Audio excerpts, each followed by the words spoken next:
honored to bring out the next guest. Of course, you know who he is. He's a man who needs very little introduction, and as we learned last year, he doesn't need moderators, that's for sure. Certainly doesn't. You may have seen our panel last year. He can handle himself, so we don't have much more to say other than enjoy. And please welcome Canadian legend, everyone loves him, William Shatner!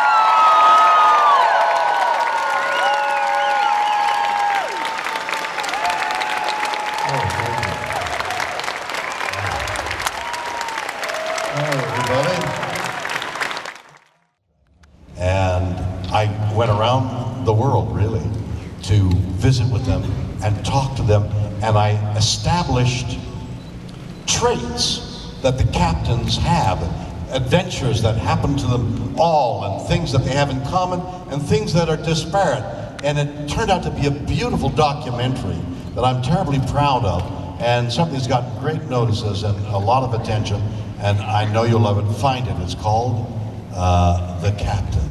And it's about the people who come to these conventions and who they are and what they are, what they want, and what they're after.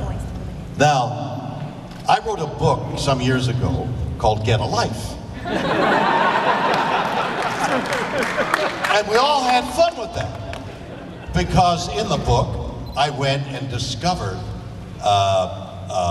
who some of you are and wrote about them. I wrote about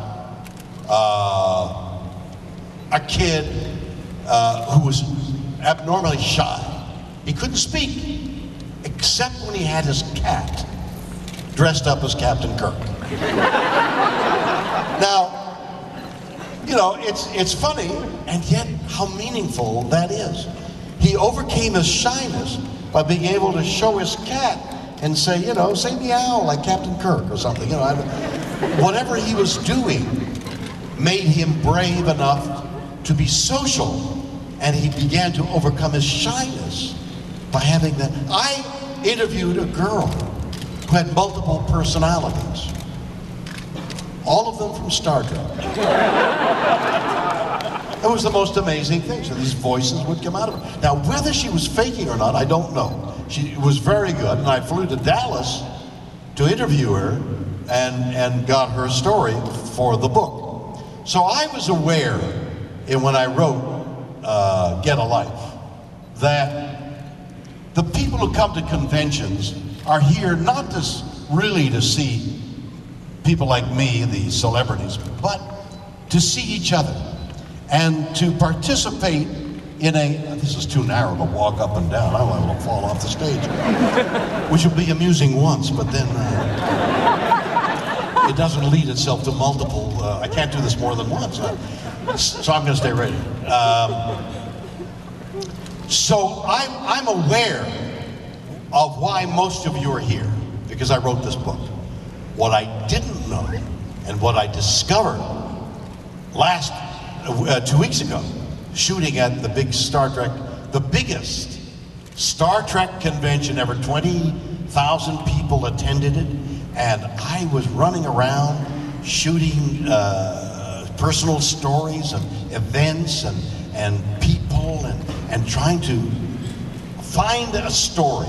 The most amazing thing about doing a documentary is, in some cases, at least in the cases of the documentaries I have shot, there's another one called Gonzo Ballet, where a ballet company does a ballet of songs I wrote and how they did it and what they did. So it's, again, something that is available. Think about it, it's really funny and really interesting.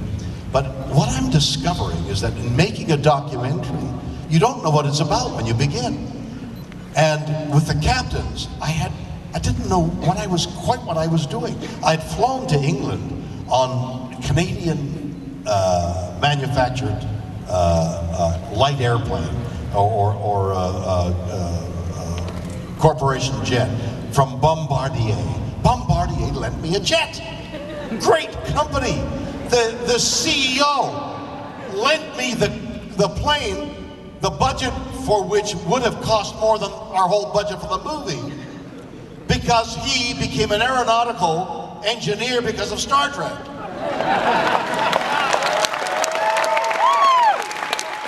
And so so as a direct result of him, I was able to make this movie, The Captains. But I didn't know quite what The Captains was about until I was halfway through it, when I began to realize the things I was looking for were becoming apparent. And not only that I had an epiphany about my own attitude towards Captain Kirk in Star Trek, which maybe I won't tell you about. You'll have to go see the movie, but I had a huge understanding as a result of talking to all the captains. And that became the arc of the movie, and I didn't understand it. So here I am shooting Fanatics, and I'm getting a deeper insight into what you're doing here.